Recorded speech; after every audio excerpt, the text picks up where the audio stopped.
Buddy, today is Thursday, July 26, 2018. This is MMA Junkie Radio's pre-show, the show before the show.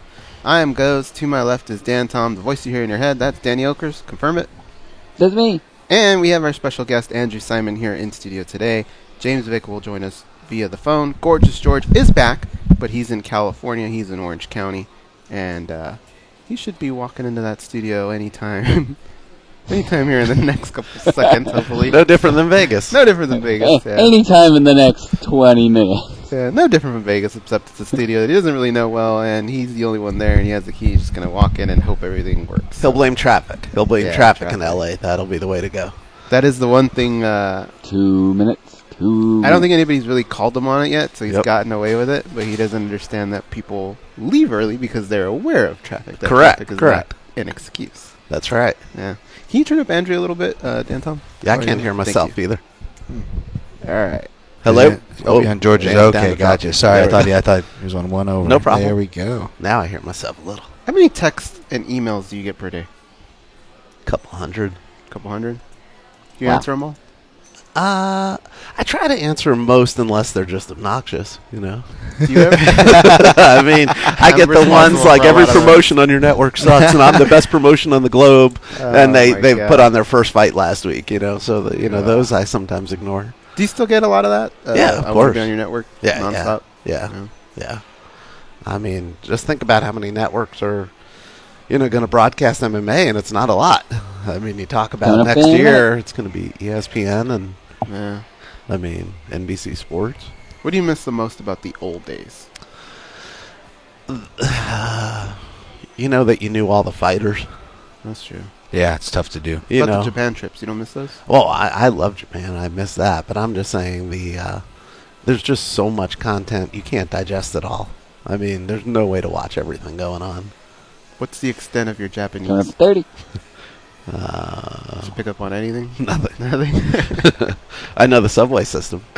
That wasn't too bad. I thought when you look at it at first, you go, what? But then we realize it's just a line. You just got to figure out just where a little color code. It's pretty easy.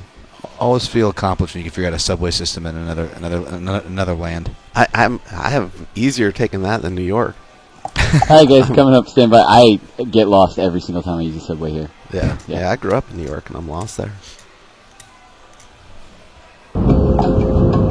This is your captain speaking. We are making our descent into Las Vegas McCarran Airport. On behalf of our crew, we'd like to thank you for flying MMA Junkie Airlines. Now please fasten your seatbelts and put your tray tables in your upright position because the descent is gonna be a little bit bumpy. Alright, Junkie Nation, it's time to roll, baby, on MMA Junkie Radio with Gorgeous George and Gold.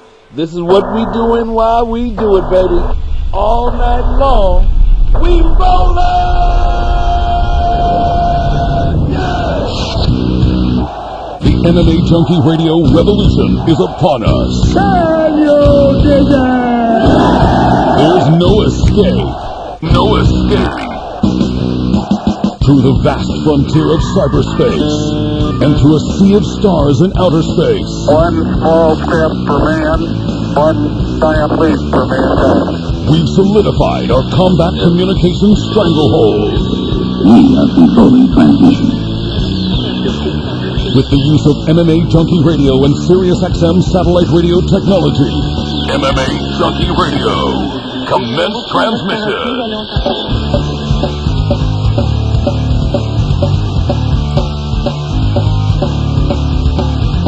Live from MMA Junkie Radio HQ in the fight capital of the world, Las Vegas, Nevada. Here are your hosts, Gorgeous George and Goes. From the fight capital of the world inside the beautiful Mandalay Bay Race and Sportsbook, this is MMA Junkie Radio Show, the only show that matters. I think your host, Goes. To my left, our fight analyst here at MMAJunkie.com, that's Dan Tom. The voice you hear in your head, that's Danny Okers. Go ahead and confirm that. That's me. And to my right, we have Andrew Simon from Access TV. Today's going to be a very special show. I think a lot of fun talk about your event that's coming up because it's going to be a little different than what we're used to. That's right. I'm excited to dive into that. Gorgeous George is texting me right now. I believe he is very close, but he will be hosting from California, from Orange County. And we have our... Guys. There he is. What's up, George? Good morning, guys. Good morning. How you doing? We're all right. How are you? Good. Just continue with what you were saying. I was just talking to Michael Boyle here down at KOCI in Orange County. He's there. Okay, cool. All right. Today we're going to be joined by UFC lightweight, and I kind of snicker when I say that because I don't know how long he'll be a lightweight. He's so massive. James Vick will also join us on the program. Wow, a lot of cool faces that I'm seeing out here. Dwayne Manis from Oklahoma, one of our listeners. He just walked up to the window with his lovely wife, Regina. And I was just about to say we have Juan Lee Tran, one of our original listeners. If you were to say, like, who are your first 10 listeners, he's got to be one of them.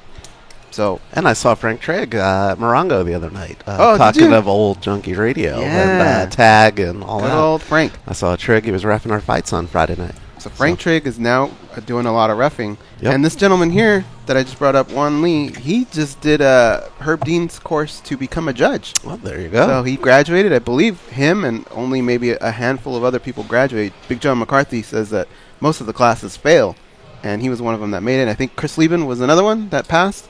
Before his bare knuckle fight coming up, with Phil Baroni. I don't know about that one either. And it's funny, one of our other listeners took one of these courses to become a judge, Aaron Menard, and he's done a lot of your shows now. There you go. Very cool, Junkie Nation getting involved with mixed martial arts. It's not all about sitting back and just making fun of people on your little keyboard, eating your Cheetos. Some of these guys actually get involved. They know what the hell they're talking about.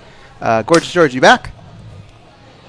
Yeah, no, everything's cool, and Andrew Simon, take that. Now I get to be in the cool Mediterranean weather here along the Pacific Ocean. I'm in Costa Mesa, California, while you suffer in the desert. Hey, I'll be back. Don't you worry about it. But I came out here just to be at your show, which apparently wasn't important enough for you to be at today.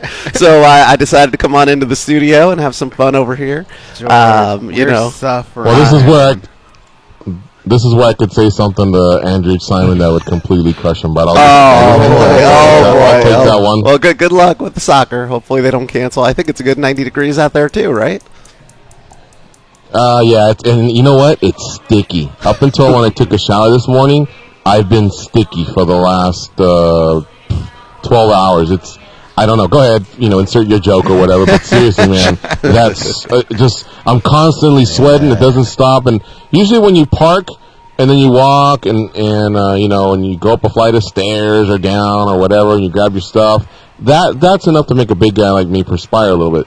But I'm thinking, as I'm chilling, I'm like, why am I not cooling off? Why am I still perspiring? Because my girlfriend Juliet said, "Hey, let's take a selfie. We're at the Manchester United game." I'm like, "Hey, let's wait a bit because I'm sweating. I'm a sweaty bastard right now." Well, next thing you know, it was halftime. Next thing you know, it was like 15 minutes left in the game, and finally we managed to get a couple in, but I was still a sweaty bastard, man. I don't know. I guess I got to get used to this or something because I don't remember it this being this humid. Well, let me tell you a thing about that. We were at Morongo Friday for our fights. And Pat Miletich, at Morongo, it was 100 degrees at Morongo. I mean, really hot, and we're in a tent at Morongo for their venue. And before the show, Pat Miletich decides to get spicy hot Thai soup to eat at the desk while we're prepping with his jacket on, and all of us are sweltering. And that dude's eating, as he called it, Thai horse breath soup. And he smelled, but he was eating this hot Thai soup and putting in spicy flakes, and we were all like, "Man, that guy's cool." He's cool dude. What's your tolerance for spicy? Like they do the 1 to 10. What do you normally? 2. 2? 2+. I'm a 2.5 to 3. I don't like sweating that much from my food. It doesn't bring me joy. Yeah. You know what I don't like is the runny nose. Right. I don't like the runny nose. Yeah. How about you, George? Where are you at? I've done 3 to 5. There you go. But that's about it for me. Yeah. Dan? I'm in the 3 to 5 as well, but without getting into too detail. It's not the spice and the coming in part that's the problem. Oh boy! All right. I stick to Andrew about 2. Let's just say that. Yeah. There's just no upside. Let's move you down to a 2.5. All right. Yeah, that's right. Now I will say this: you are lucky, Andrew, that you guys had a evening show like you always do, and you're lucky you didn't have like an afternoon delight or nothing like that, because my father works right down the street from you guys, so he's down in Indio. You know where that is from Morongo, right? Of course. he's been quoting me 118 to 121 at peak hours. So imagine another 20 degrees. What's that? Another 20% or whatever. I'm not a math guy, but from what you just quoted us with Miletich. That's right, man. It was hot, but this week we are having our show in Virginia, thanks to you guys, of course, over at Joint Base Fort Langley Eustis, and we'll get into that later. But we owe the MMA junkie gods here for the introduction and making that all happen. Do you remember that call? I do remember what did you that think call. If we did, and then literally like maybe, I don't know, a couple hours later, the ball was already rolling. Man, you guys tell me something, I'll roll with it. That's Awesome. how we go. Who says that I'm rolling? Let's get rolling. Let's do it. Be rolling. That's right. That's Bert Watson. I know. I'm I was just rolling, making we sure rolling. you guys. That's right. But yeah, we're on. We're on tomorrow night. It's going to be awesome. Why is it that Bert Watson made it on your guys' show for one show? It was the epic RFA versus LFC, but I didn't see him after that, and I thought it was pretty cool to see him there. Do you know? Was he brought in especially by both promoters for that reason, or did it not work out? No, I think right after, Mick Maynard brought him on board for that show. And now Mick's obviously at UFC, and I think from the legacy side, I think Bird had just become available, and we thought it'd be cool and have him back there for that epic show and bringing his energy to it, and so we did it once. I don't think it was an everyday thing, but I don't know if it's been announced, but I know another promotion that might be using him in the future. I don't know. I saw that somewhere coming up that he'll be official part of something. Well, if you saw it somewhere, then it's public. Can you just share it with us? I can't if they haven't announced it. So it's probably but something you said not you on. saw it somewhere, so I thought. No, I was in a meeting and doing a tour of what somebody else was doing, and I think they told me a few people involved, and I think Bert's name came out there. So we might see Bert doing something in the future as well. I mean, again, you have to ask Bert. You got to ask Bert. I don't speak. That's why I probably shouldn't have said that much. But I think I just remember hearing his name a month or two ago with something coming up. Well, now that I think about it, though, Andrew does hold his cards very close to his chest. Has he ever released a nugget on our show?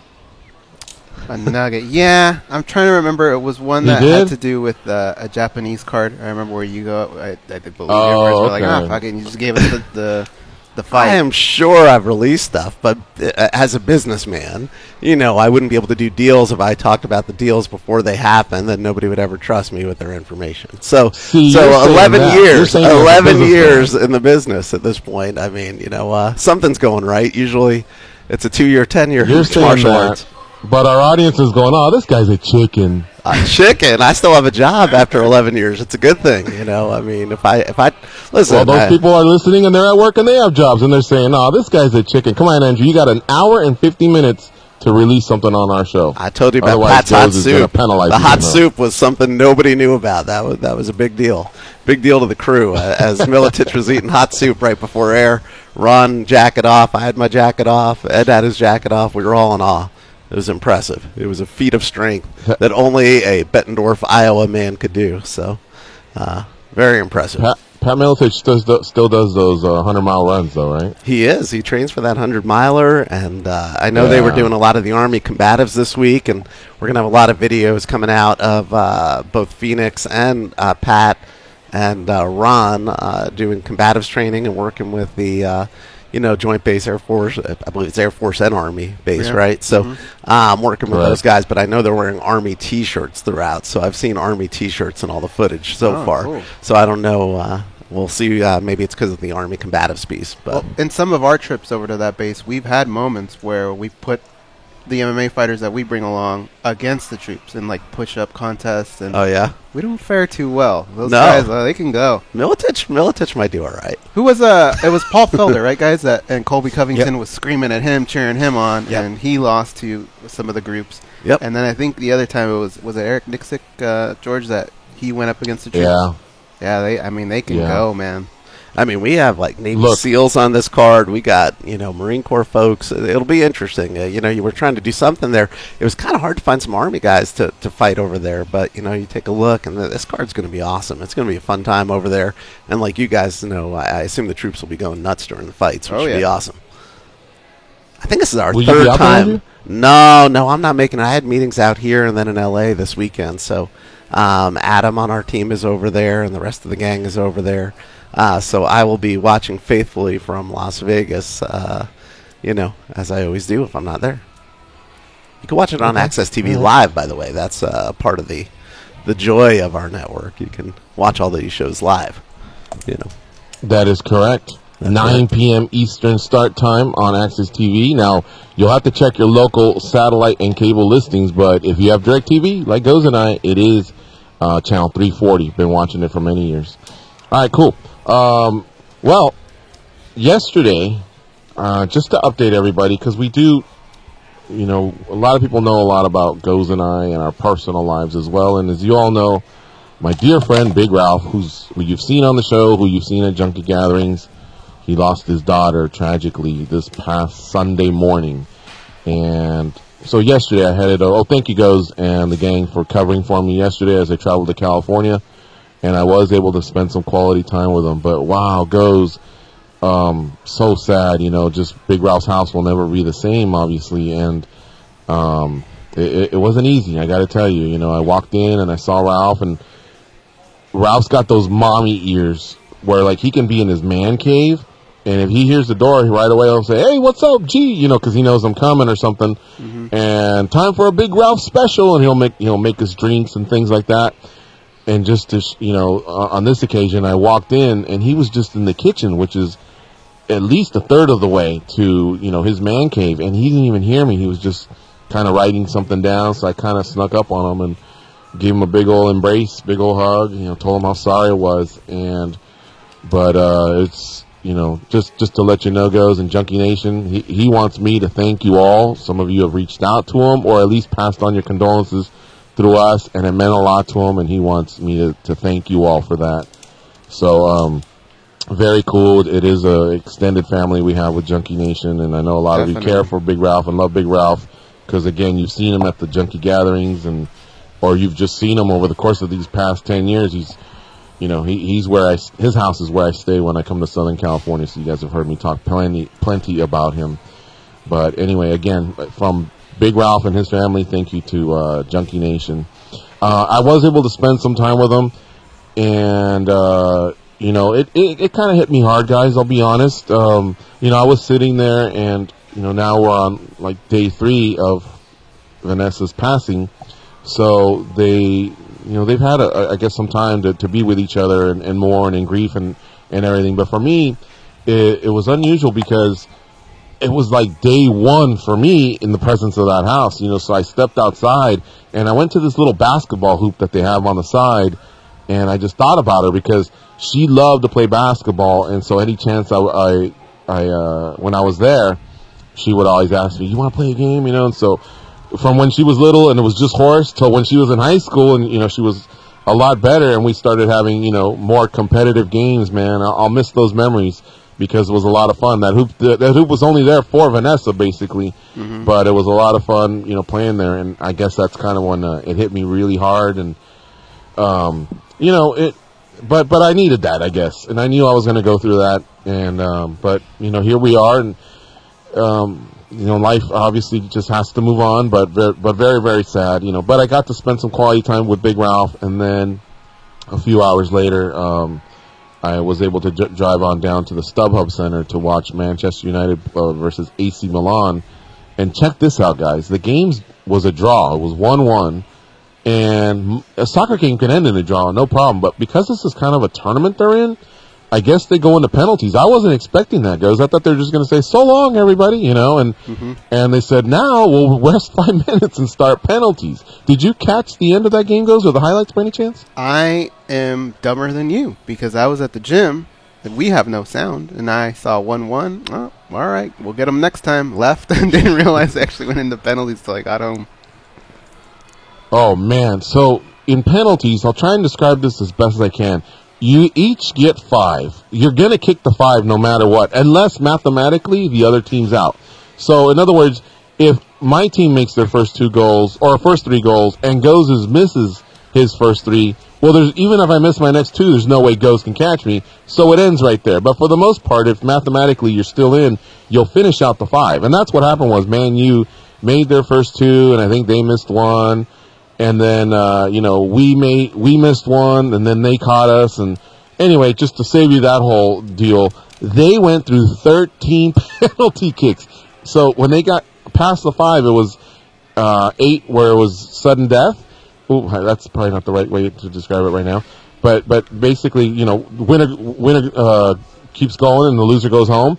And we went through 13 of them because I've never seen them get through the goalies and then have to come back and start to use the same guys that started the penalty. Have you ever seen anything like that? Nah, I've never seen it go all the way around.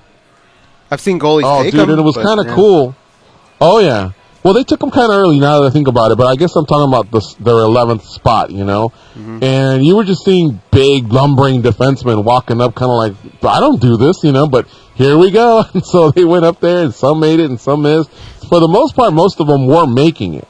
And anyway, by then, everybody had kind of come over from one side of the StubHub Center to the others, the ones that didn't go home early.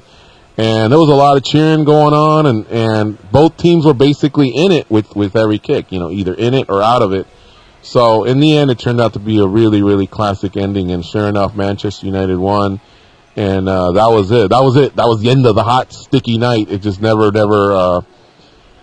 never changed. That I guess my body will just have to adapt to the climate here, because I guess they've had a heat wave and who knows what. But anyway, that was my night and my day out here in California. Day 1, I'll be out here for a few days, broadcasting from the KOCI studios, 101.5 FM here in Orange County.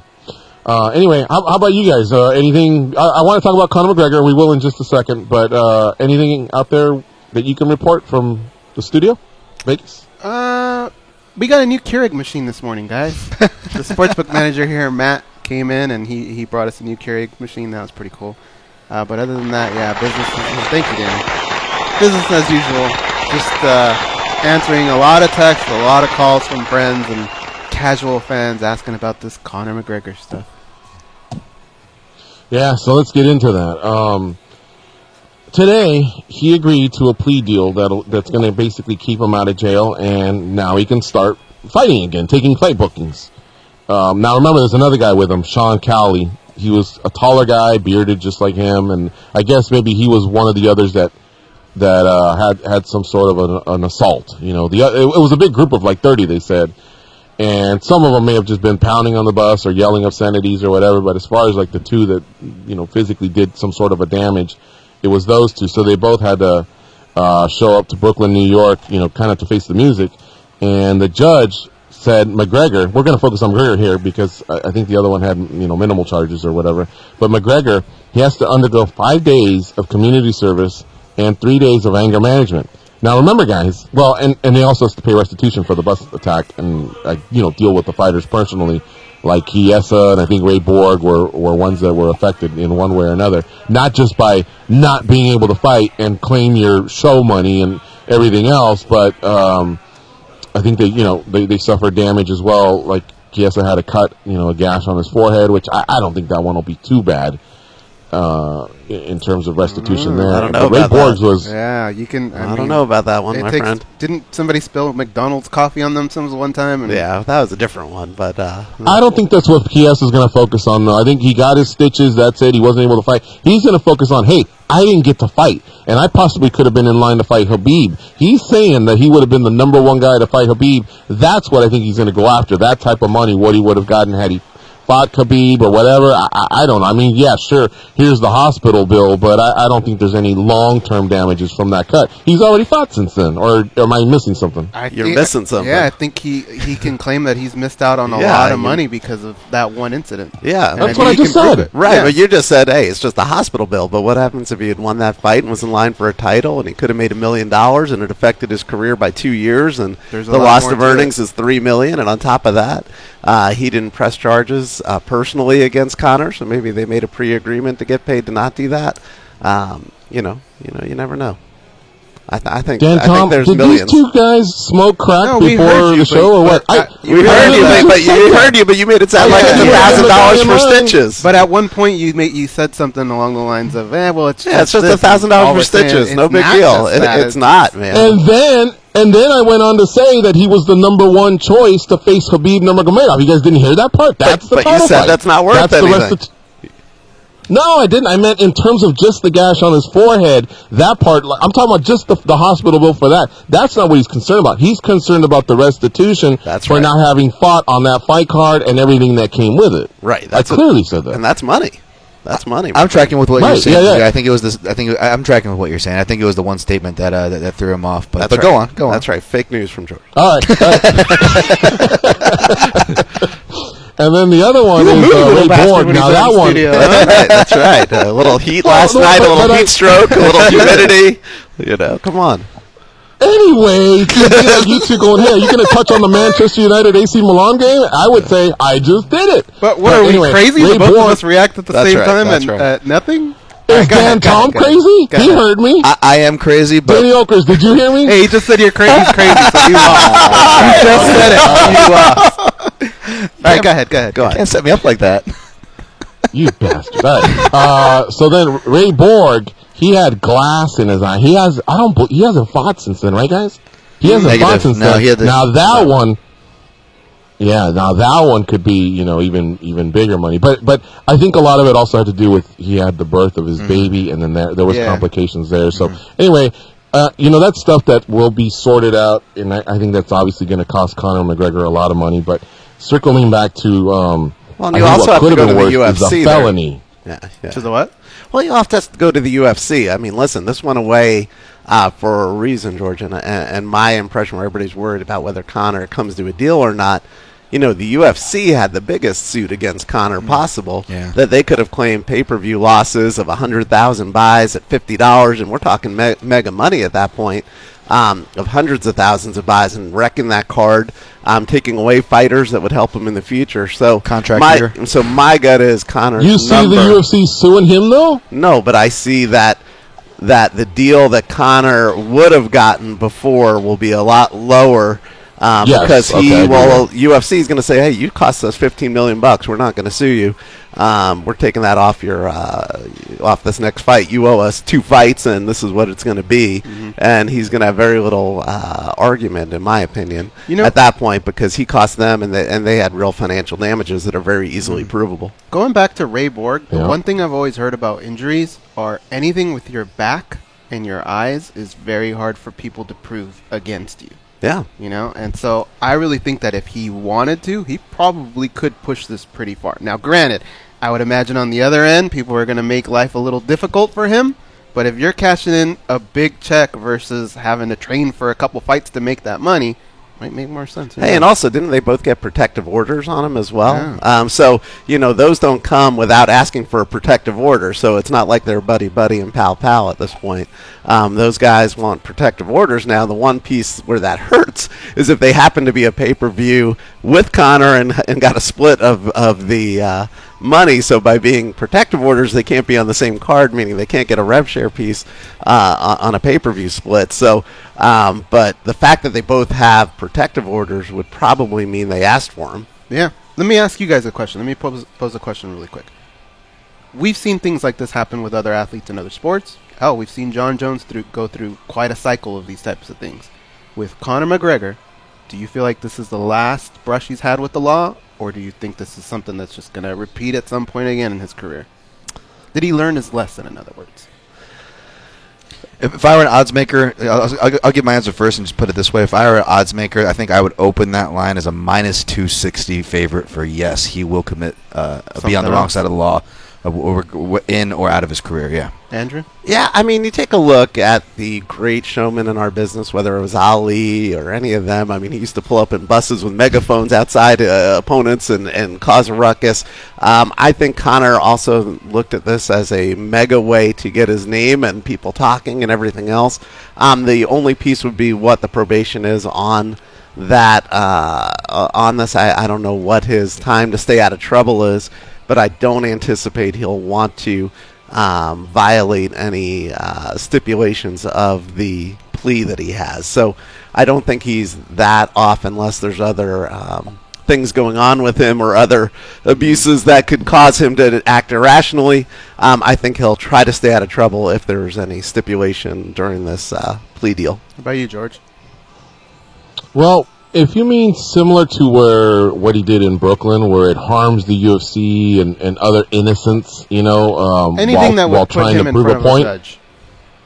Oh yeah, that's a yes then. Because okay. you know how he's had that. Well, he had the Irish gangster stuff, happening. Where I guess he hit somebody there that he maybe shouldn't have. And then when you're in Vegas late night, and imagine how many people he's pissed off. There's going to be some mean mugging going on, whether it's a Diaz brother or something.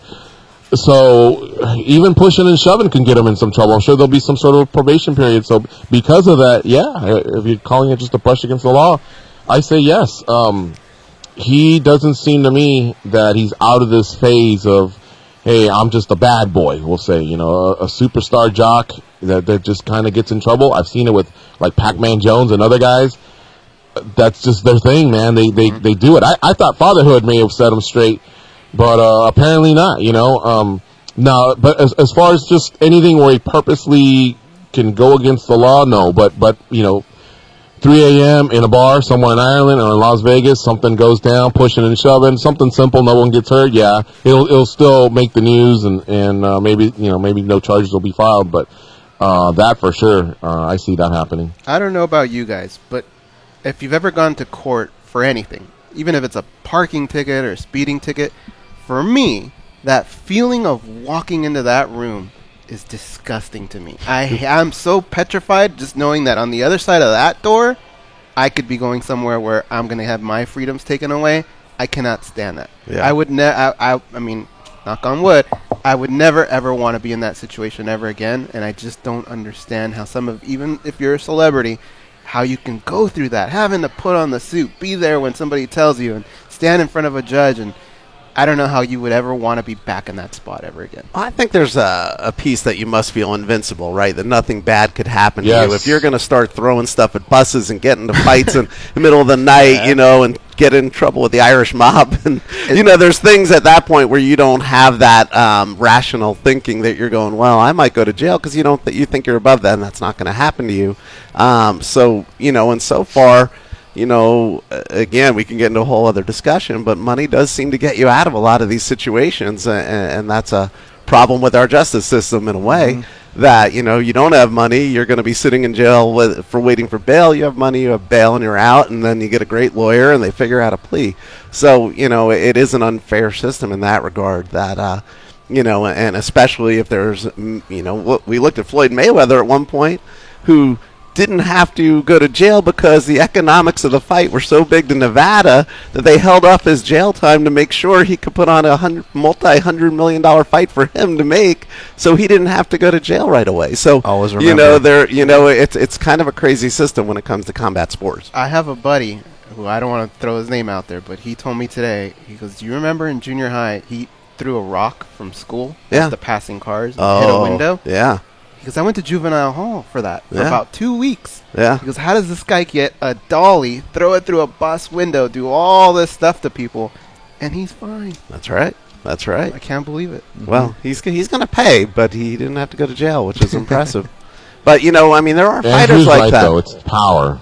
It's power and money, but you look at like a Badahari, right? Badahari never learned all those years. He kept getting into fights and, beat up that guy at the bar outside and had to flee for a while and couldn't fight and does it again. And again, we had Badahari fight on our network and an incredible kickboxer, but I don't think he learned from each example. And you never know with Conor. I don't know the man at all and don't want to comment on his ability. And obviously he's a master marketer. So he's got his name and has people talking.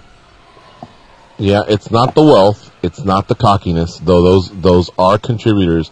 He's reached a point where he has a lot of power, and he loves that. He loves exhibiting that. That's why he tells people, beg me for a shot, wait 2 hours for me before a press conference starts. I roll on my own time, and you can see the embeddeds where he's giggling at the whole thing, that a whole circus is waiting for him to arrive.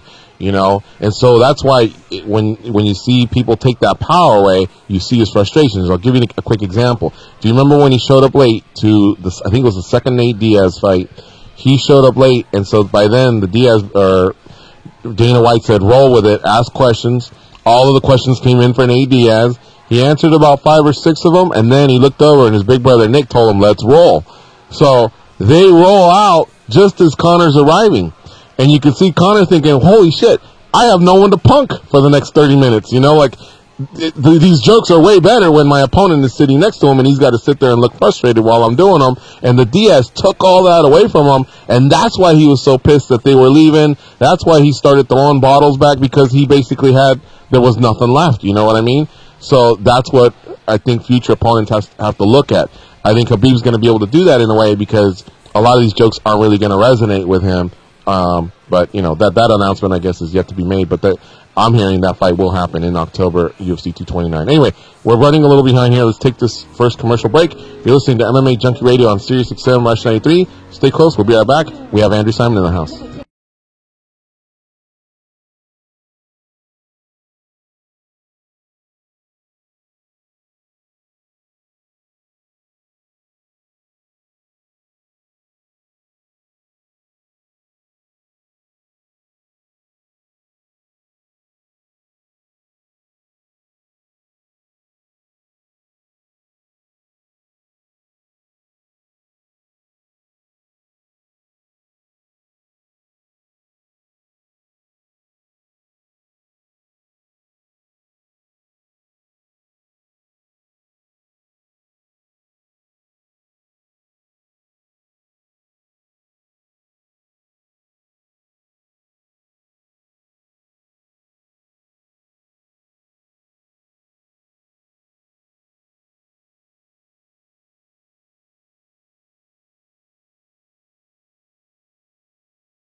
They were abducted by aliens and instantly returned for raiding all their snacks. They are Gorgeous George and Goes. And this is MMA Junkie Radio. NBA Radio is your headquarters for all things basketball this summer, from free agency signings to trade rumors and social media gossip. Whether it's happening on or off the court this offseason, we're discussing it on NBA Radio, Series 207 XM86, and streaming on your phone or at home on SiriusXM connected devices and speakers. And speaking of channels, channel name changes on SiriusXM, welcome to Fight Nation Channel 93. Today is the debut of Fight Nation Channel 93. We are no longer Rush 93. We are Fight Nation Channel 93. So very cool to now have that keyword fight attached to this great channel that has mixed martial arts, boxing, pro wrestling, all 24 hours, some great quality shows, and we're always proud to be a part of it. All right, in-studio guest today is Access TV Fights CEO Andrew Simon. We're talking about Conor McGregor and him dodging major bullets out there in New York. One thing we didn't talk about, guys, although I just said it to you during the commercial, was the fact that the felony counts were dropped and now he'll have no travel restrictions. Because as we know, the UFC wants him working in North America. Vegas preferred as the number one destination. You've heard Dana say, oh yeah, we'll have his fights in Vegas. New York, where he's fought before, that's where he beat Eddie Alvarez. But that's when they were debuting at MSG, and I think they wanted to come strong, and they did. But either way, I think New York is probably option number 2, except that's where the trouble all took place, and I don't know that the state will have him back automatically. Either way, it's Vegas where he needs to be fighting, so him, losing those 2 felony counts, also big for him. So even though it's going to cost him in the checkbook, in terms of his career being able to continue and flourish, he's in the clear. I kind of side with you in the fact that I would imagine they wouldn't want to go right back to New York with the guy that just did that. But then your example, Andrew, of Floyd, it's like, hey, man, if you're going to bring money to a city, to a state, I think everybody just tends to overlook it. Yeah, I mean, they're the ones who are clearing him and giving him a plea deal. They might say, hey, why should we give the money to Vegas? Mm-hmm. I mean, you just don't know. I mean, it'll be whatever works best and can sell the most and brings the most money in.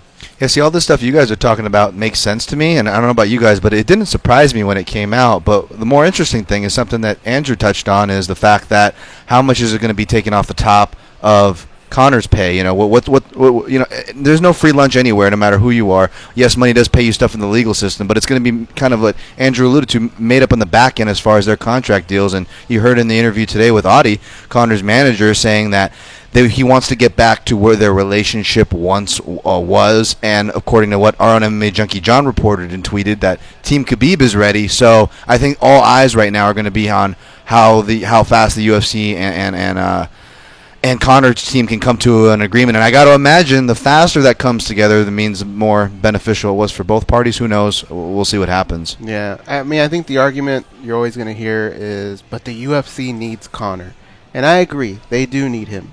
But he needs them too, okay? I know there's other ways he can make money, but I don't really believe that very many people would pay to see him box again. I think it was a one-time thing, and I think people would be over it. But here's the thing, man. When people become a millionaire, what's the first thing that happens? They spend their whole lives trying to be a millionaire. Then it becomes, I have to protect this million. Then it becomes, I want to have 2 million, 3 million. People get addicted to that, and I think Conor's going to fall under that, just making a lot of money. And I don't think he can just walk away from MMA that easily as well. Like, I think they both need each other. But you're right, the UFC holds a lot of those cards, and I'm sure they didn't get to where they are today by losing money. So they had to have figured something out. And there's Zuffa Boxing. They're looking for a star, right? They need somebody, and they have the Combat Sports contract with Conor McGregor already. There's a guy named Manny Pacquiao that just fought again that says he is his own agent and everything else. And you say nobody would want to watch it, but Manny Pacquiao has a lot of dedicated fans. And is there an easier fight for Manny Pacquiao than Conor McGregor? Mm-hmm. I don't know. And one where he could sell more. I mean, Manny's not doing this for charity either. And I think Manny would take Conor in a second to put that fight together, and whether their skills are at the same level they've always been at. Manny has a huge dedicated fan base that would pay to watch to see if he could beat up Conor McGregor. Yeah, and I think anybody who knows boxing and you watch that fight with Floyd Mayweather, you get what happened. He did kind of carry him. And careful what you wish for, because I don't believe Manny will do that for a second. I think he's going to go out there and try and knock him out in round one. Right. I think Manny would just, and I think he would just steamroll and do it. I mean, listen, Conor's not a boxer, but that. Why wouldn't he take a fight like that? Again, Conor loses nothing with these boxing fights. He could always say, hey, listen, I'm not even a sport, and I made hundreds of millions of dollars. Ha, ha, ha, F you all. He could do whatever, and I'm MMA champ still. So I think it's a genius move on his part for easy paydays. Yeah. The one thing you can't say, though, anymore, it used to bug the shit out of me. I am boxing. I don't know why he said that. I don't know why he thought he was going to win the fight. Jeez. Because had he beaten Floyd, I guess you could say that. I would have saved that one in the chamber for after the fight, should I pull off the miracle, but nobody was buying that one. The boxing community sure wasn't. No. And but I guess that he's made a fortune saying ridiculous things. Well, Floyd was at his strip club every night before the fight for the weeks before here in Vegas, hanging out and doing interviews at 4 in the morning. You go to the strip club at 4 in the morning and you could get an interview with Floyd. I mean, he wasn't that worried about the fight. So, anyhow, go on. All right. What time is our guest, James Vick? It's second hour? Yeah. All right, I just want to make sure about that. All right. As far as Conor McGregor and Khabib, guys, is this a slam dunk? Are we just waiting for the UFC and Conor to huddle up, or do you see any complications there for what I was saying earlier, which would be the first week of October, UFC 229? I think it makes sense. It just doesn't make sense that they're planning already past that card and they're just leaving that one open. It totally makes sense. I think that's where they're going. Yeah, I think it's set. It's set. Okay. Now, as far as Diaz-Conor, I think the thought is that fight will just sell itself at any point. Well, I should call it Diaz and McGregor 3, because it would be their third installment. But that fight, it can happen at any point, and it'll still sell well. So that's a nice one to have. So regardless of what happens with Conor and Khabib, that fight, like I said, it will sell. But you guys are of the opinion that one will sell more than Khabib and Conor. Is it by a lot that you feel that way, or is it pretty close? I think I'd say by a lot. I think just the casual fan is already locked into anything Diaz, and then they love Conor already. So I just think it's a more. But let me throw this out. Though. When Conor did go for his second consecutive belt versus Eddie Alvarez, that one sold in New York, by the way. That one sold 1.2 million. The fights with Diaz were in the 1.5, 1.6 million range. So, Conor versus somebody else, the drop-off isn't that great. It's a ton of money, but it's not like, now all of a sudden he dips to 600,000 or 800,000. So remember, Conor just sells well regardless. Now we have all the footage that the UFC will show us. Even though they were displeased and Dana White called it the most despicable act ever, they're going to show that in the build-up. And you also have that shiny big 0 in the loss column for Khabib Nurmagomedov. He's an undefeated Russian. Russia's become a big audience for the Ultimate Fighting Championship. You guys don't think this one can rival in terms of pay-per-view sales? It can rival the part 3 of Diaz versus McGregor? It's a tricky question, right? Because kind of like you said, he draws anyways, A, and B, it could be a timing thing as far as his comeback. Because the other caveat here is, I agree, Khabib, we have more of a storyline, we have the attractive things you said, but there's also, can we guarantee the Russian buys in that Russian market? Those numbers don't necessarily match up all the time with the piracy and stuff that they have going on there. And two, what if even though I would like to say Diaz, like I believe goes and possibly Andrews, I'll let them clarify here in a second, but I would like to say Diaz too. But then what if this caveat too? They're going to make the Khabib fight before the Diaz fight. I think we can all kind of agree on that. Now, what if Conor just gets mauled for what does that do to his image? Just watching him get mauled. Now, how does that Diaz fight sell as opposed to on its own, right? Yeah, I mean, I'm not. Listen, if I'm Conor, I'm trying to fight Diaz first out of the two. I'm not trying to fight Khabib first Because of that? Well, number one, the money piece. I know you say 300,000 buys or 400,000 buys isn't a big deal. That's 18 to 25 million dollars. That's a lot of money of pay-per-view money. I didn't say that though. You guys keep hammering me. You said 1.2 to 1.6. It's not a big difference. Let's roll back the tape. I mean, 400,000 buys. Now, Andrew, you got to put down the crack pipe. This is the second time you've done that to me. We're trying to do a news show like CNN and Fox News where we all argue. You got to play the gimmick here. I do wrestling now too. You got to go with the gimmick. Well, yeah, here. but you can't just flat out call me a liar. That's what we do. Come on, that's how it rolls here. You got to go with the gimmick. This is what news shows are today. I'm trying to get you there. We got to have a little bit of argument on set to make this work. Come on, but going there again. If I'm managing Conor. Mm-hmm. The fight obviously is Nate is a more attractive fight. There's more money. Okay. And to your point, I think Khabib is more dangerous for Conor, and I don't know what you do with Conor after if he just gets completely mauled and thrown around and beat up. So if you could, you do Nate first if you're Conor McGregor. I think if you're talking pay-per-view buys, the one thing when you go back to the Nate Diaz fight, the first one was in March, the second one was in August. Yep. What doesn't happen in August and March? College football and pro football. Yep. I think that plays a big role in just people deciding what they're doing for the weekend. Those stadiums are always filled with people. There's hardcore Alabama fans. There's hardcore Notre Dame fans. And I'm not sure all of them say, I'm not going to go to this game that I always support and stay home and watch this fight. I think that's a big chunk of the American audience. And I really think in October, you're going to lose some pay-per-view buys there. I also think if you take a look at it, there's that piece of it. But I also think the Diaz fights, I mean, he's going to cost more, too, for the UFC to pay. Nate's not taking this fight for $1 million. I think that might be part of the headache in doing that. That Nate's not coming in cheap to do this fight. And so, they might, again, and I don't know about titles and all that piece. I don't know if that matters to Conor at this point or if it's all about money. If it doesn't matter very much to the UFC, I think we can they just want to, hey, listen, they got to pay debt service and they need to bring in that money. All right, we fell behind on the breaks. We got one more, right, Danny? Yeah. We do.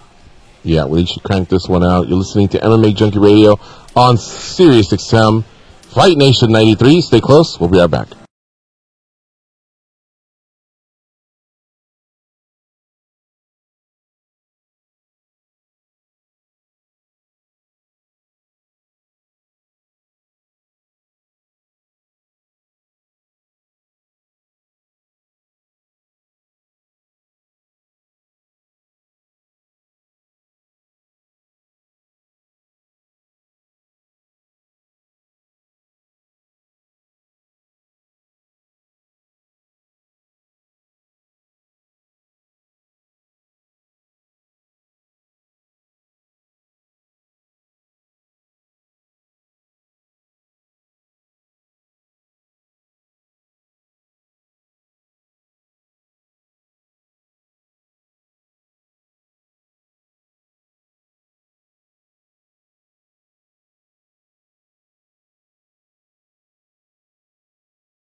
85.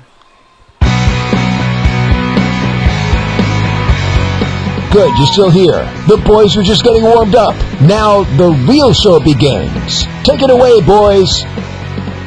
It's fantasy football season, and Fantasy Sports Radio is helping you win. Listen to the best fantasy football analysts for expert advice that you can't hear anywhere else. Learn winning strategies and find out which players you need to have on your team. Be the most prepared player at your draft with Fantasy Sports Radio, Sirius 210 XM87, streaming on your phone or at home on Sirius XM, connected devices and speakers. You guys playing any fantasy football this season, guys? No, I stopped playing 2 years ago, and I really thought I would miss it, and I realized, wow, it takes up a lot of time. I don't know, Goes, do I have a football team that I back? I can't remember at this point who I'm backing. You're a Redskin fan. That's right, Redskins, baby. Yeah, I just bet on games. Silver Station casinos on my phone. We live in Vegas. That's what I do.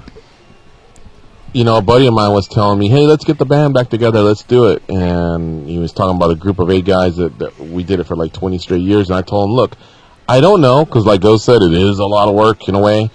But one thing that interests me is those daily ones, or weekly ones, I forget what they call them. But like FanDuel and...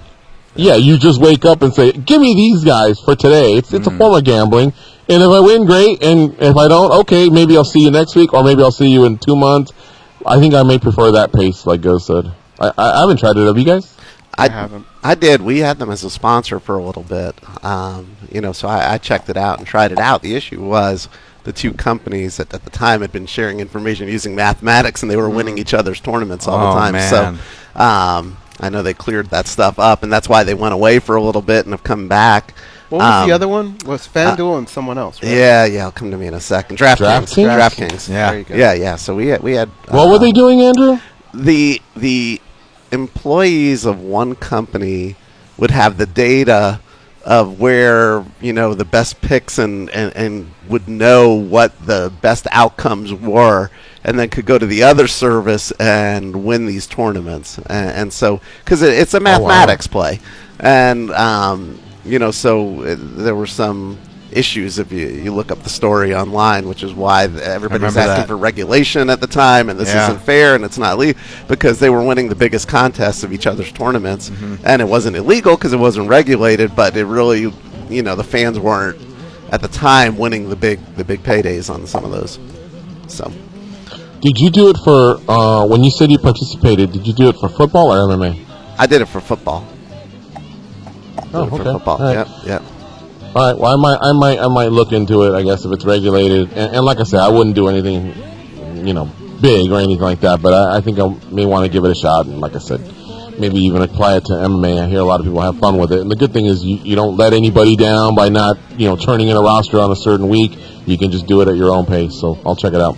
All right, guys. That's 1 hour in the books. 1 hour to go. Plus, we still have another guest joining us in that second hour. It'll be James Vick, 6'3", 155-pound James Vick. Actually, he only is as that stature for 2 hours. But anyway, he's got a big fight coming up against Justin Gaethje. We'll be right back. Las Vegas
All right, here we go. It's the second hour of the MMA Junkie Radio Show on Fight Nation Channel 93. That's right. That's the name of the channel we're on. We're not changing the number on you. We're still staying on 93, except now we're Fight Nation Channel 93. Same shows as before. Luke Thomas Show, MMA Tonight, Busted Open, At the Fights. We got you covered, whether it's mixed martial arts, boxing, or pro wrestling. Our guest today, guest co-host I should say, is Andrew Simon, the CEO of Access TV Fights. He's chilling with us here for the whole 2-hour episode. We're also going to catch up with UFC lightweight James Vick, like I mentioned before the break. He's got Justin Gaethje coming up in about 1 month. In August, they'll be headlining out in Nebraska. So we'll see where he is. He's probably halfway through his fight camp. But I want to get back to what's happening this week, and that is the LFA card that's taking place out at JBLE, Joint Base Langley Eustis. It's a joint base. It's an Air Force and Army base. They're actually about 30 miles apart from each other, but they are still regarded as one base. Although if you ask them, they may say something differently. A little bit of a rivalry I've noticed there between the airmen and the soldiers. But regardless, LFA 48 takes place on Friday night, July 27th, out at Fort Eustis. So that's the Army side, with the main event of Kyle Stewart versus James Nakashima. And Sam Toomer will be battling Alexander Becerra in the co-main event. So, Andrew, like you mentioned earlier, you know, a lot of people got together on this. And it's going to go down, man. It's going to be epic out there at JBLE. It's going to be awesome, and just so you and I could have some more argumentative style today, it's LFA 46. I know you meant 46. You said 48, but nonetheless, what did I say? You said 48, but, you know, again, I just facts today. I just want to be that guy today on the show where we can have, like, banter back George and forth. George is never going to come back to George, I know, I'm done. This is my last time. It's been good. I'll have to go on those pro wrestling shows and talk women of wrestling and the other stuff we're doing fairly soon on the new channel there on Sirius Fight Nation. I'll be a wrestling guy with my new gimmick. But it's actually Sirius XM Fight Nation Channel 93, not just Sirius Fight Nation. It's HD. Don't forget right? about the XM. Sirius and XM merged a few years ago, so now we're Sirius XM. See, Fight there Nation. we go. Come on. Yeah, no, this is an awesome card. I mean, what's really cool about that main event when you take a look at Nakashima, the champ, going up against Stewart, you know, first of all, Kyle Stewart, U.S. Marine Corps Sergeant. You take a look, it's rare that you get two guys who are undefeated at that level, at 10-0 and 8-0, willing to fight each other in a main event. You know, those guys are normally trying to protect their record, go to the UFC at that level, and everybody wants that last easy fight before the UFC calls them. These guys are fighting each other in a main event on national television at Joint Base Langley Eustis on national TV. One of them will probably get called up after at that point because, you know, at that point you're a superstar. Everybody keeps talking about Dana White's Contender Series lately, but 31 of those fighters came from Access TV in the previous 6 months. These are the guys that you want to be watching. These are your next stars. 31 fighters from Dana White Contender Series have participated on Access TV Fights. Yep. So between CES and LFA. Yep, that's amazing, awesome. Yeah, because they were asking for footage, and I started counting them. That's a lot of footage. So we gotta talk about this a little bit, and so these fighters, obviously Nick Newell this week too, which I'm sure we'll talk about at some point, that fight and how that went off. But you take a look at the card over at Fort Langley Eustis, and again, you know, I kid around with George and Goes, but I'm indebted a lot to them for helping us put this together. This was totally their idea, and bringing it to us and saying there might be an opportunity for the 100-year anniversary. The day they told me, I was on it.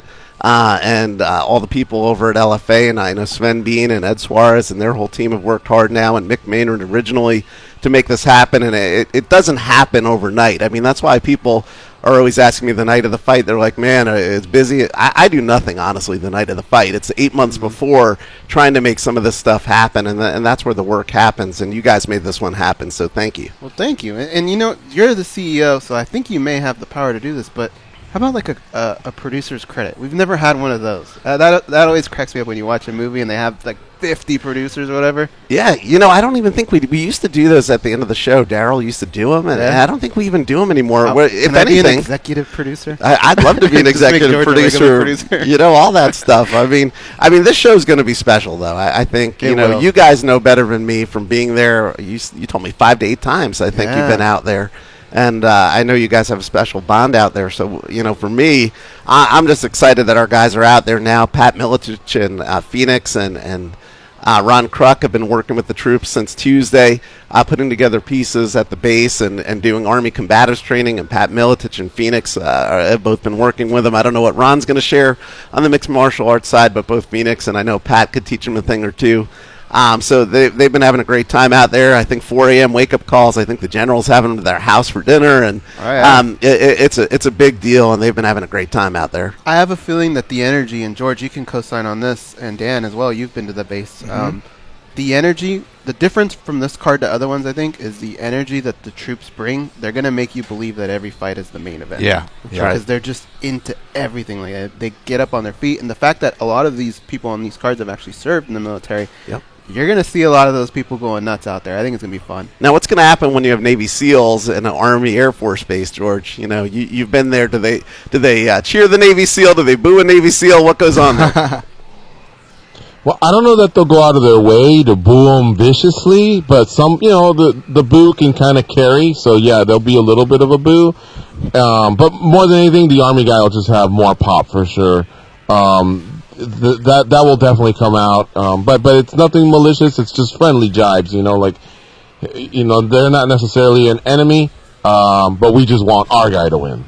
No doubt. And yeah, and this card, I mean, they've been working on for a long time, and I know they wanted to put something special out there, and so I think they're going to do it, and I think people will be impressed.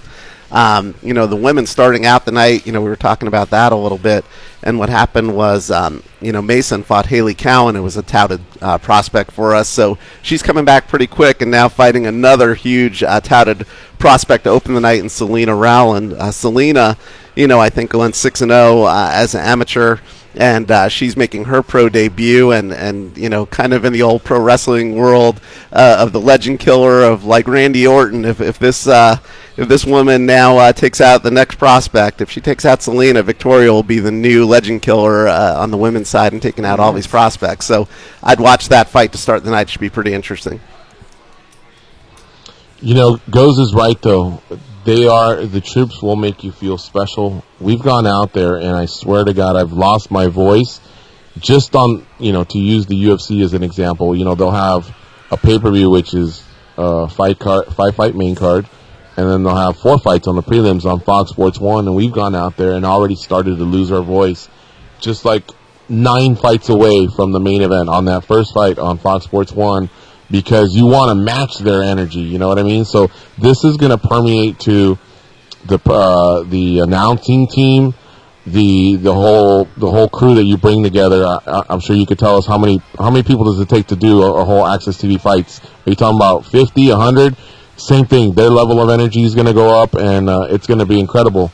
No, they're excited. I know I've been talking to everybody out there this week, getting notes on the card and talking about, you know, we were talking about how to structure it because we were kind of figuring out who to start the show off with and how to structure it. Every show, you know, you have these pieces. You want to make sure, you know, the crescendo goes up through the night. You start out strong. You do everything to keep it going and make sure the military people are spaced out through the night fighting. And so it's going to be a great show. Can I make a suggestion? Okay. Not if it's changing the order of the card. Go on. No, we won't change the order of the All right, card. go ahead. I think these guys will co-sign. Okay. The way you start this card off. Yep. You're going to have a lot of troops in that hangar. Yep. Start with the Soldier's Creek. Oh, yeah. That is moving, Andrew. When you hear that, you feel their voices go through your body. They all do it in unison. It is awesome. Start with that. I know the general is starting out, you know, and I don't know if that's in his opening remarks, too. He's supposed to speak to start the night. I know a national anthem will be going and some other pieces, but I'll ask about the Soldier's Creek. Yeah, we'll take a look. Definitely. We'll take a look. How long is that creed? It's not like about a minute. It's not like my fraternity reciting that I had to do in front of the house for 10 minutes and get egged and things like that, right? So, good, Lambda good. Lambda Lambda had a long one or what? What's that? The Lambda Lambda Lambda. It's SAE. I picture Andrew in the Omega house from Animal House there. Oh yeah, going way back. Back when I had hair. George, the Soldier's Creed's about maybe a minute long, right? Maybe a little bit shorter, 45 seconds. Yeah, I was gonna say 45 seconds to a minute. All the different companies maybe do it at a different pace, but for the most part, they're hustling and they're belting it out. But yeah, it's no more than a minute, but I want to say closer to like 45 seconds because I've recorded it a few times. There you go. But yeah, it does. Can you send it over? Can you bring a lot email of me energy. that? Yeah, actually, I have it right here. So yeah, I can show it. Yeah, for you. send me the video so I could send it to our guys, and maybe then you'll get your producer credit. There you go. Executive producer, right, like Ryan Seacrest or something. You don't have to show up or do anything. We just put your name on it, and we're in good shape. Practically a Kardashian. Oh, there you go. Awesome stuff. Andrew, how many people are part of your team? When I'm talking about announcers, executives, and the whole crew to put a show together. Off the top of my head, I would guess there's probably 25, 30 people out there doing various stuff. We hire a lot of people in the cities we go to, for, stage managing, but then you got makeup, you got, your camera guys, it could even be higher than that now, but I'd have to look. I'll look at the next break at our crew sheet, how many people we have there. But it's a big team. It takes a lot. I mean, you've been in the truck and you see how many people. You have replay operators, you have graphics operators, you got directors, assistant directors, executive producers. You got people all over that, sound engineers there, your drivers of the truck. I mean, there's a lot going on that people don't know, which I always like to give people a tour of the truck when we can, because I don't think people get how much goes into a real broadcast like that. And especially at a military base, you had to have the military clearances of everybody, including the fighters, to be there, which was a big deal, that you can't have, felonies, you can't have misdemeanors, you have to have all these clearances, as you guys know. And also the guys' corners, and sometimes you don't know who's going to corner a guy. They all have to have clearance at the base, and all those pieces have to come in effect at Duvey's show. So these definitely take a lot more planning, and credit to LFA. This is their first show on a military base. Sven had done some, I think, in the past in his Ring of Fire days. We've done some with Titan, but these shows are special when you can do them. And what is a grip? I've always wanted to know that. Oh, yeah. I've seen when everything's flowing, you see director, executive producer, and I think it's the soundtrack. But for some reason, I always see the grip, and there's like a grips assistant, and I'm like, I think it's the boom mic guy, going in there in the corners and all that type of stuff. As a theater guy, I can tell you it's another term for stagehand. So essentially, whether it's handling a boom mic or a prop piece or any kind of set pieces, or running maybe the cable, and running behind the guy with the camera and stuff like that. You're essentially an assist guy for whatever's going on. Yep. I could tell you, I almost had the other day. I almost got leveled. We were short a guy at our New Japan show, and they were going to have me do some stage managing with JR and Josh. And during that show, right before we went on air, they got somebody else, Kruger, to do it instead of me. And, again, you fill in where you have to fill in. And during that show, one of the wrestlers, went flying into the table first once and then a second time, knocked JR over his chair, hurt his ribs, hit his head. Josh Barnett got up from behind the thing, ran after the wrestler into the ring on a live event we were doing. I mean, Josh Barnett was going to kill him. I mean, this was legit. People were like, "Oh, I'm telling you, it was not staged," and it was a moment because JR hurt his ribs and went to the hospital. Josh Barnett was angry enough, that he went during a live wrestling event into the ring after this guy who slid out under the ropes, and it's a dangerous business between pro wrestling and MMA. I mean, do you know what the most dangerous job is? Fighting. No, in pro wrestling. Oh, in pro wrestling, the ref? No, the Spanish announcing table. Oh yeah, the Spanish announcing table. Those guys get creamed every show. Yeah. But they're told it's going to happen. This was not a this was something when it happened on air, and I think we put out that clip that night, and it kind of went out there. But Josh legit was going to defend JR's honor, and if I ever had anybody needing to defend my honor, Josh Barnett would be pretty high up there. I wouldn't mind having him come out and help me out walking down the street. Did he ever get words with that wrestler later on? Everything was resolved after the show. Everything was worked out and everything. they apologized, and again, in wrestling, it's a matter of you let people know if you're going to do something. Especially, I felt for JR that night and talked to him since, and he's getting better, but he legit hurt his ribs, and I don't know if he's 66 or 67. He doesn't want to take wrestling bumps that he's not contracted to take, So, anyhow.